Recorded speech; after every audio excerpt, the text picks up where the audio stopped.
former president today was given a limited gag order in his New York hush money trial. The charges stem from reimbursements made to Trump's then lawyer for payments he made before the 2016 election to an adult film star, Stormy Daniels, alleging an affair with Trump. The former president has pleaded not guilty and denies the affair. With the limited gag order, he's still free to rail against the district attorney, Alvin Bragg, who, as you may know, already has multiple death threats against him.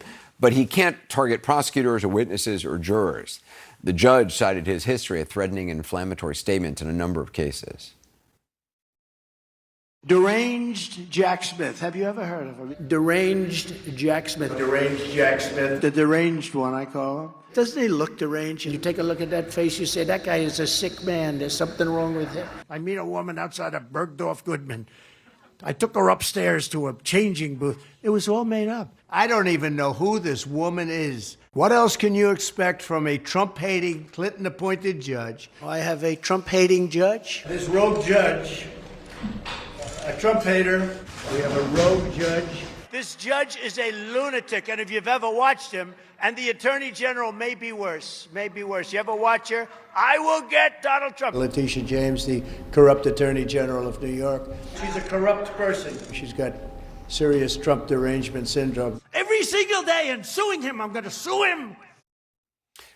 By the way, under this limited gag order, he can still rail against, as I said, Alvin Bragg, the district attorney, even the judge on the case, as he has before, just not witnesses or jurors or prosecutors. The judge set an April 15th trial date, as you may know, rejecting the former president's latest attempts to delay it. Joining me now is legal analyst Ellie Honig and CNN correspondent Kara Scannell. Was this limited gag order, was this expected? So it's interesting. The prosecution made this request a month ago, and the judge has had it fully briefed for 3 weeks. And he's made other findings on other motions in that time period, but he waited until today to do it. And he noted in his gag order statements that Trump made yesterday after the hearing at 40 Wall Street, where he criticized by name one of the prosecutors in the case, Matthew Colangelo. He's like one of the lead attorneys. And it was after that that the judge issues this gag order. Also after Trump had made comments about the judge and his daughter on social media, but this will not cover the judge, and it, based on the reading of the order, doesn't appear to cover his daughter either. But the judge saying that he was taking all of Trump's statements, many of the ones that we just played, in totality, and his view of it was, he said, that these extrajudicial statements went far beyond defending himself against attacks by public figures. Indeed, his statements were threatening, inflammatory, denigrating, and the targets of his statements range from local and federal officials, court and court staff, prosecutors and staff assigned to the cases, and private individuals, including grand jurors performing their civic duty. So saying that this is not just Trump defending himself. At the beginning of this case, he said he wasn't going to step in. He was not going to put a gag order. But now he's saying, based on the evidence, that there have been an increase in threats against the district attorney's office and the prosecutors, that he thought now it was important. And I thought another line that he had in there was, he said, because the trial is so close, just 3 weeks away, he said the risk of harm is now paramount. Ellie, I mean, what do you think about this? Because, again, he's free to attack the public figures, just not the witnesses or the jurors. Yeah, I think this gag order is perfectly appropriate because it is carefully crafted. It's narrow.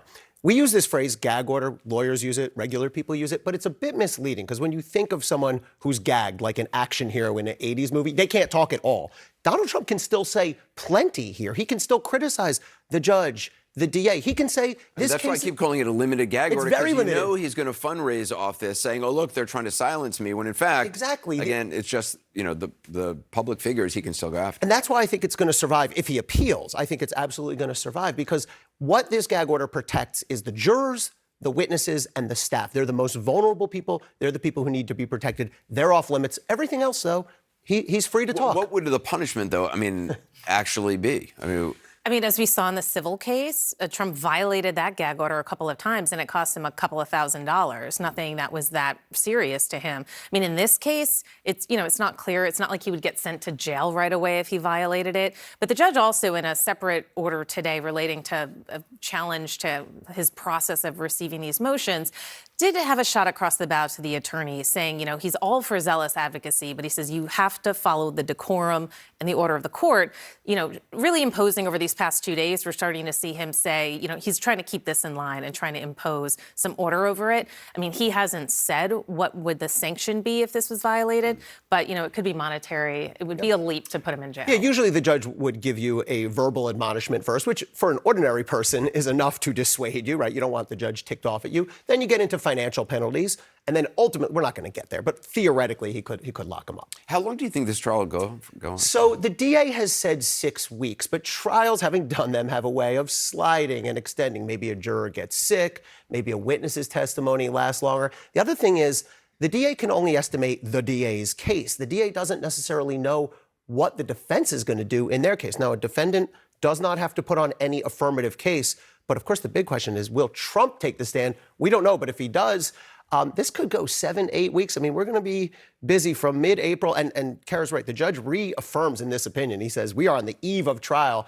from mid-April through June or so. Has the Trump team responded to the limited gag order? So his lead attorney, Todd Blanche, declined to comment on it. You know, his campaign spokesman was saying this is an attack against the First Amendment. It's unconstitutional. You know, the judge explained in the order that this went far beyond what he saw as the constitutionally protected First Amendment speech. You know, they haven't said, I asked directly if they were going to appeal this. They declined to comment on that as well. So we'll wait and see if they do. But, you know, on the point of their witnesses, I mean, Trump has said, you know, his attorneys have said they want to call an expert witness. The judge said that person's not really an expert. So if you're going to call them, their testimony is going to have to be very different than what you think it's going to be. Or it's possibly Donald Trump. They don't have a big list of witnesses, at least so far. They could still change their mind. I mean, it would be extraordinary if he took the stand. Oh, my gosh. It would be, I think, reckless, but it would be certainly very dramatic. One important point on the appeal. If Donald Trump tries to appeal this gag order, A, he will lose. B, it will not delay the start of this trial. If it makes you feel any better, I have already put evac on alert. He's ready to go if it comes to that. General, I can assure you. Hey, General, let me into the war room to see you, so I had to hack my way onto this frequency. This better be critical, Wheelie. Sir, come on, what is it now, please? Okay, couple of things. I'm running low on the dough. I was thinking about taking a couple of months sick leave, maybe starting today. And, oh yeah, I intercepted a transmission from Megatron. Then send it through. Yes, sir, right away, sir. And so I'll assume that we're good on the other stuff. This is your last warning, insects. Relinquish what remains of the Allspark. So who's the insect? You? What? Who's the insect? Protect you. They were defeated on our world, and we will defeat them here. The Megatron. This was just a diversion. Security, may bring up. Rabbit, she's already inside. Deeds! Give me an update on that reserve. Boss readiness. What was his name? What was it? Evac, sir. Right, evac.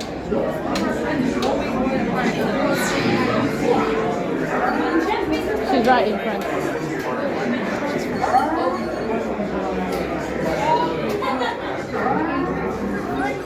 We are facing a heavy sustained attack. They appear to be after the Allspark craft.